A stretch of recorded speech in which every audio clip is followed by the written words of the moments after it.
યુવા ખેડૂતે સીડલેસ કેરીનું પણ ઉત્પાદન મેળવ્યું, મળી સફળતા.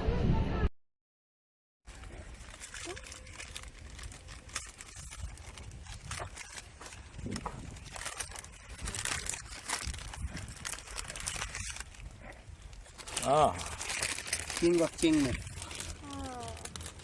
થાઈલેન્ડની વેરાયટી છે. આ મીડિયમ સ્વીટ હોય. મારું નામ સુમિત સમસુદ્દીન જારિયા અને ભાલછેલ જે સાસણ ગીરના બાજુમાં આવેલું છે ત્યાં અમારું અનિલ ફાર્મ એન્ડ નર્સરી નામથી છે. અહીંયા અમારા પાસે 300 થી પણ વધારે વેરાયટીનું કલેક્શન છે, જેમાં વિશ્વભરની સારી સારી જાતો America, Thailand, Israel, Japan, Australia આ બધા દેશોની જે સારી વેરાયટી છે, પ્રખ્યાત વેરાયટી છે એનું કલેક્શન કરેલું છે. અમેરિકાની જેમ કે Tommy Atkins, kit, cantt, Austen, જાપાનની મિયાઝાકી છે, ઇઝરાયલની સિલેક્શન 13-3 છે, પછી માયા છે, ઓસ્ટ્રેલિયાની કેન્સિંગ્ટન પ્રાઇડ છે, R2E2 છે. આ બધી વેરાયટીનું આપણે કલેક્શન કર્યું છે.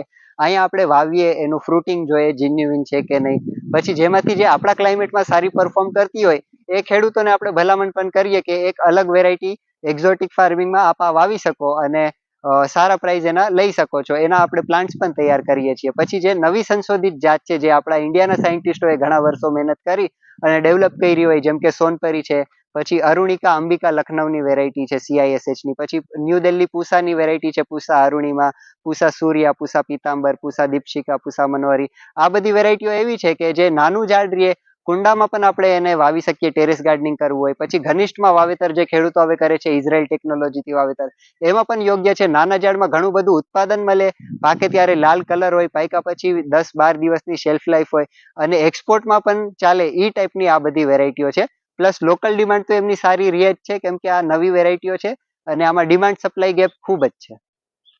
કેસર વિશે બોલો. અને કેસર જે છે એ તો વિશ્વની વન ઓફ ધ ટોપ વેરાયટીઝમાં આપણે ગણીએ કે કેસરને ટક્કર મારે એવી જાત લગભગ જ કોક આપણને મળી શકે. આ વિશ્વભરમાં આપણે જોઈએ તો 2000 થી વધારે આંબાની જાતો છે. ઇન્ડિયામાં જ આપણે 1000 થી વધારે આંબાની જાતો જોવા મળે, પણ કેસર ટોપ વેરાયટીઓમાં આવે છે. એમ જ જેમ હાપુસ છે તો હાપુસને ફર્ધર વિકસાવેલી વેરાયટી છે સોનપરી, જેની મીઠાશ ઘણા લોકોને ટેસ્ટ કરાવીએ તો એ કેસર કરતાં પણ વધારે મીઠાશ એમાં જોવા મળે છે. પ્લસ એનું ફાઈબરલેસ ફ્રૂટ પાક્યા પછી 10 થી 12 દિવસની શેલ્ફ લાઈફ, તો આ બધા ગુણ સોનપરીના છે જે આવનાર ટાઈમની ટોપ વેરાયટી થઈ શકે. અને કેસરની વાત કરીએ તો અત્યારે કેસરનું જે માર્કેટ છે એ પહેલા કરતાં ઘણું બધું વધી ગયું છે. પહેલા એવું હતું કે કેસર ગુજરાત સુધી સીમિત હતી, ગુજરાત બહાર કોઈ એને ઓળખતું નહોતું, પણ આજની તારીખમાં આપણે જોઈએ તો મહારાષ્ટ્રમાં નંબર 1 વેરાયટી હાપુસ છે, પણ એ કોકણનો જે બેલ્ટ છે, કોસ્ટલ બેલ્ટ, ત્યાં એનું પરફોર્મન્સ સારું છે. એના સિવાયના જે નાગપુર, વિદર્ભા રીજન છે ત્યાં હવે કેસરની ફાર્મિંગ ખેડૂતો કરી રહ્યા છે. પછી MP, રાજસ્થાનના ખેડૂતો પણ કેસરની ફાર્મિંગ અડોપ્ટ કરી રહ્યા છે. એટલે ઓલ ઓવર ઇન્ડિયા હવે ખેડૂતો જે કન્ઝ્યુમર્સ છે એ કેસરને ઓળખતા થયા છે. હવે કેસર દિલ્હીમાં પણ વેચાય છે, અહીંયાથી ઘણા ખેડૂતો દિલ્હી મોકલે છે. પ્લસ છેલ્લા ઘણા વર્ષોથી એક્સપોર્ટ એટલી બધી નહોતી થતી, પણ હવે અમેરિકા, પછી કેનેડા છે, UK છે, આ બધા દેશોમાં કેસરને નામથી લોકો ઓળખતા થઈ ગયા છે અને કેસરની એક્સપોર્ટમાં પણ ડિમાન્ડ ખૂબ જ વધી ગઈ છે. તો આમાં જે છે અહીંયા આપણે એક સાથે 3 અલગ અલગ કન્સેપ્ટ ચાલી રહ્યા છે. જે નવો કન્સેપ્ટ પણ એક ડેવલપ થયો છે કે એગ્રી ટુરિઝમ છેલ્લા 5-6 વર્ષથી ઘણો પોપ્યુલર થયો છે, કે જ્યાં ખેડૂત અમુક રૂમ્સ બાંધે, પછી વિઝિટર્સ ત્યાં આવે, રહે અને એનું પ્રોડ્યુસ પરચેસ કરે. તો એવી જ રીતે આપણો જે કન્સેપ્ટ છે એ બાગાયત ઉપર છે, એટલે આને હોર્ટિકલ્ચર ટુરિઝમ આ રીતે કહેવામાં આવે છે. કે આપણે સાસણગીર ઘણા પ્રવાસીઓ આવતા હોય છે સિંહ દર્શન માટે, લાયન સફારી કરવા માટે. તો અહીંયા અનિલ ફાર્મમાં આપણે એક ફાર્મ હાઉસ પણ ડેવલપ કર્યું છે, જે જ્યાં ઘણા વિઝિટર્સ આવે છે, એ લાયન સફારી પણ કરે છે, સાથે સાથે બાગની મુલાકાત લે છે. આજે આપણે 300 થી વધારે એક્ઝોટિક વેરાયટીઝનું કલેક્શન કર્યું છે, તો એ બધી વેરાયટીનું કલેક્શન જોવે છે, એના વિશે માહિતી લે છે અને ઘણા બધા ફ્રૂટ્સ આપણા પાસેથી પરચેસ પણ કરે છે. અને સાથે સાથે ખેડૂતોમાં પણ આ વાવવાની એક ઉત્સાહ જાગે, એના માટે આપણે આની કલમો બનાવીને તૈયાર કરીને ખેડૂતોને આપીએ પણ છીએ.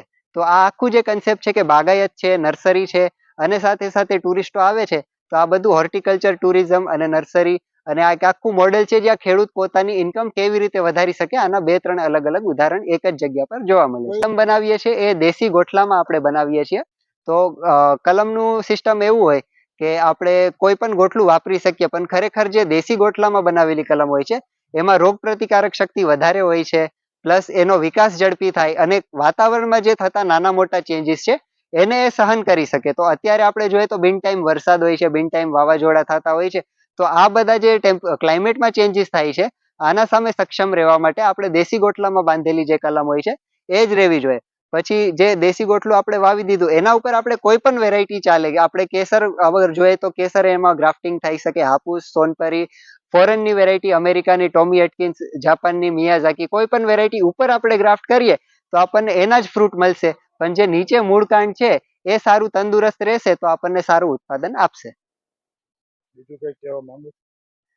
બીજું અહીંયા જે આપણે કલમો તૈયાર કરીએ છીએ એ કલમો જીન્યુઇન આપણે એ રીતે બનાવી શકીએ કે આપણે આના પહેલા મધર પ્લાન્ટ તૈયાર કરીએ છીએ અને જે મધર પ્લાન્ટ તૈયાર થાય એમાં ફ્રૂટિંગ તૈયાર થાય અને એ મધર પ્લાન્ટથી જ આપણું પ્રોડક્શન થાય છે. એટલે આપણું જે જથ્થો હોય છે એ નાનો હોય છે, લિમિટેડ હોય છે, પણ આપણે જીન્યુઇન વેરાયટી એક ખેડૂતો સુધી પહોંચાડી શકીએ જ્યારે આપણે આપણા નર્સરીમાં મધર પ્લાન્ટ ડેવલપ કરીએ અને એમાંથી જ આપણે કલમો તૈયાર કરીએ.